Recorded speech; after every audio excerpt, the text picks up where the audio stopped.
राजस्थान की भजनलाल सरकार ने पंचायत राज और स्थानीय निकाय चुनाव को लेकर बड़ा फैसला किया है। मुख्यमंत्री भजनलाल शर्मा की अध्यक्षता में हुई कैबिनेट और मंत्री परिषद की बैठक में वन स्टेट वन इलेक्शन की अवधारणा पर चुनाव कराने का निर्णय लिया गया। इसके साथ ही SC, ST और OBC वर्गों के राजनीतिक आरक्षण की दिशा में भी बड़ा कदम उठाया गया।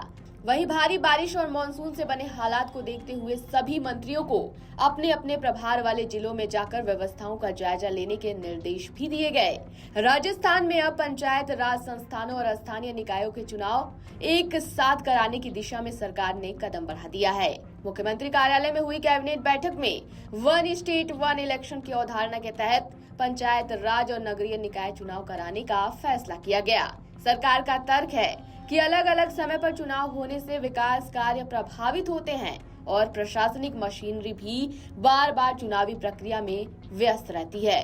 एक साथ चुनाव कराने से समय, श्रम और संसाधनों की बचत के साथ विकास कार्यों की गति बनाए रखने में मदद मिलेगी। बैठक में OBC राजनीतिक आरक्षण को लेकर भी अहम फैसला किया गया। राज्य अन्य पिछड़ा वर्ग यानी OBC आयोग की सिफारिशें 5 अगस्त को सरकार को प्राप्त हुई थी। कैबिनेट ने इन सिफारिशों को स्वीकार कर लिया। इसके साथ ही नगरीय निकाय और पंचायती राज संस्थानों में SC, ST के साथ OBC आरक्षण के लिए आगे की प्रक्रिया का रास्ता साफ हो गया। अब इन वर्गों के लिए आरक्षित सीटों के निर्धारण को लेकर लॉटरी प्रक्रिया शुरू की जाएगी। ये फैसला आगामी स्थानीय निकाय चुनाव की तैयारियों के लिहाज से महत्वपूर्ण माना जा रहा है। कैबिनेट बैठक में सिर्फ चुनावी मुद्दों पर ही चर्चा नहीं हुई। किसानों की आय बढ़ाने और ग्रामीण अर्थव्यवस्था को मजबूत करने के लिए राजस्थान कृषि एवं खाद्य संस्करण नीति 2026 और राजस्थान फूड पार्क विकास नीति 2026 को मंजूरी दी गई। इसके जरिए कृषि उत्पादों के प्रसंस्करण, निवेश और रोजगार के अवसर बढ़ाने पर सरकार का फोकस रहेगा। इसके अलावा ट्री आउटसाइड फॉरेस्ट पॉलिसी लाने और पर्यावरण संरक्षण व श्रम सुधारों से जुड़े कई प्रस्तावों पर भी निर्णय लिए गए। वहीं मानसून और भारी बारिश से बने हालात भी सरकार की बैठक के एजेंडे में रहे।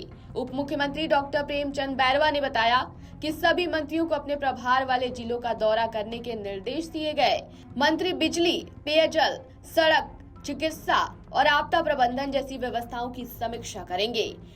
सरकार का फोकस इस बात पर भी है कि भारी बारिश के दौरान आम लोगों को परेशानी न हो और जरूरी जन सेवाएं लगातार जारी रहें। यानी राजस्थान सरकार के इस कैबिनेट फैसले में चुनावी व्यवस्था से लेकर OBC आरक्षण, कृषि नीति और मानसून प्रबंधन तक कई अहम मुद्दे शामिल रहे। अब वन स्टेट वन इलेक्शन और आरक्षण की प्रक्रिया आगे बढ़ने के साथ ही स्थानीय चुनाव की तस्वीर किस तरह बदलती है, इस पर सभी की नजरें टिकी हुई हैं।